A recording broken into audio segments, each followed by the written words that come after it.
position to pull back to another fort. So he's going for important upgrades of his troops. So he's gonna upgrade his troops, and finally the Scorch takes out one of the Corsairs, but manages to take out that Overlord. In the meantime, those Hydralisks will try to push back the incoming Corsair. And go to gsi.com and watch the videos there, all because of Tasteless, and because you want to really show that you're interested in the Invitational, and to show them that you really like it and whatever. Because if they're gonna see how many people are gonna be on the site, how many people enjoy what they are doing, and how much success StarCraft really has outside the Korean scene, we can expect such invitationals and such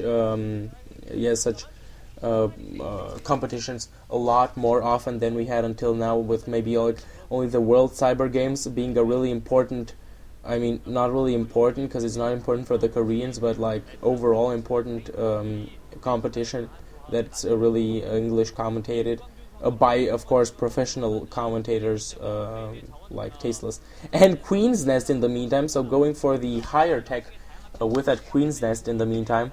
And NalRa having no trouble here putting those gateways over there. So he's with the Templar Archives as well, and the Citadel of Aden. So this was just what I was gonna say. He's gonna go DT. I hope he doesn't reveal that. I don't know if that Zergling, if with that Zergling he was able to kind of see the I don't know how to call it, the change on the map, you know, the kind of whatever, you know what I'm talking about. And now he's going in for this expansion, and there's the Overlord. There's the Overlord. Overlord, very important to be kept close to that. But this problem, he had no Corsair to send in with it. If the Corsair would have been there as well. And in the meantime, it seems that he has speed upgraded Overlords. Yes, these are speed upgraded Overlords, meaning hinting towards a drop from Pansu. And in the meantime, another expansion has gone down for NalRa. He's also putting down that cybernetics core, robotics facility, in expectation of some Reavers as well as some shuttles. He also got the High Templar, so he might do some High Templar drops, some Dark Templar drops, or Reaver drops, and all kind of helped by the Corsairs. And in the meantime, 3 hatcheries over there. And now the Dark Templar is revealed. Dark Templar tries to inflict some damage. A couple of Sumguns come out, but still, very importantly, that one Overlord there, and quite a big group of Zerglings in the meantime. Also some Lurker eggs, if I saw right. And this is great play here from NalRa, simply totally using the cannons that he put up in the beginning of the game, not letting there for any purpose. You know, I probably wouldn't have thought of such a smart thing, but not putting them for nothing. And now this Dark Templar will massacre this group of Zerglings unless, and he does notice, and still the Dark Templar, oh shit! That Overlord is in range. I totally missed that there was an Overlord in range. But now come the Blades of Ire, the Zealots, and if these Zerglings will get the Zerglings, and they're fighting in one line, meaning that the Zerglings might get eradicated. I don't know how many Zerglings he exactly has, but the Zerglings seem to be dying, and there's a total bloodbath, meaning a great victory for Ire and for the whole Protoss race. Way to go, NalRa. And in the meantime, the Lurker perfectly positioned from there. Perfect position for the Lurker outside the range, and that Dark Templar is probably sent right now to deal with that threat. So going with a lot of Templar Corsairs, and actually a couple of High Templar there as well. On the other side, we have the Lurkers and Zerglings, as well as some Scourges to deal with any Corsairs that might be there. And bringing in, very importantly, brought in that Overlord at the time, and it's a good thing from him that he's done the speed upgrade and manages to kill that one. Well done with the Dark Templar. So another group of Zealots, and simply massing these Mutalisks. Now he feels that with these 2 Zealots he will be able to take him out, and this will probably happen as well, and takes him out which was really good, saving his assimilator and denying any further damage to it. So now it seems that Pansu is preparing for an attack with the troops that he currently has, putting down another hatchery, that expansion, and it's going to not be easy for him to expand, I guess, since that expansion close to him that he would have liked is already taken by NalRa.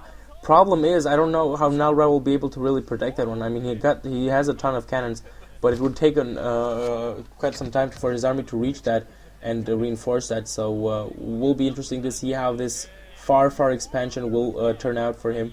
Then again, the good thing is that he can use expansions closer in the time to come. Now some lurkers trying to ensure that position for the Zerg. A gateway being a kind of a proxy gateway being built down here, and that Overlord has totally spotted it, and so that might get attacked pretty soon. And in the meantime, coming with that observer that gets killed, and still taking out the lurkers. So the observer got killed, but still manages to take out the lurkers, and this was really important for him to kill those lurkers that were unburrowed at that time. And now it was pretty clear once he had spotted it that it would go down. The probe building it will probably as well. And now both pylon and the gateway go down, and another group of overlords. In the meantime, a hatchery at about, like, I don't know, 4 o'clock position or something. And in the meantime, an attack from the good old NalRa is being retaliated at that expansion, and he's got quite a lot of zealots, dragoons, and also High Templar. And High Templar might play such a big role in this one, with because I think he's got quite a number of storms at his disposal, and you can see he's storming over there, doing good damage to this army. And I thought there's going to be a drop there. It seems not. That Archon is also coming in handy too, as a heavy support unit to simply everything else.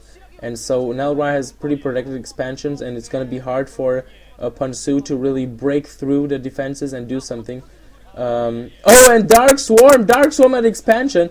I was gonna say it's gonna be hard for him, but still Dark Swarm, and this was really good. This is where the storms come in handy, because storms still deal the damage even under the Dark Swarm, and he needs a couple of more storms up that ramp. Maybe want to send that, and this is horrible because the Dark Storms, and I totally missed the Defiler Mount. I should have probably thought about the Defiler Mount when I saw Queen's Nest, but indeed the Defiler coming there, and he will be. And in the meantime, the drop does come eventually in NalRa's main, and NalRa, seeing himself in a world of trouble with Zerglings pounding at all his gateways, having to use those storms within his main, not really what he was wishing for.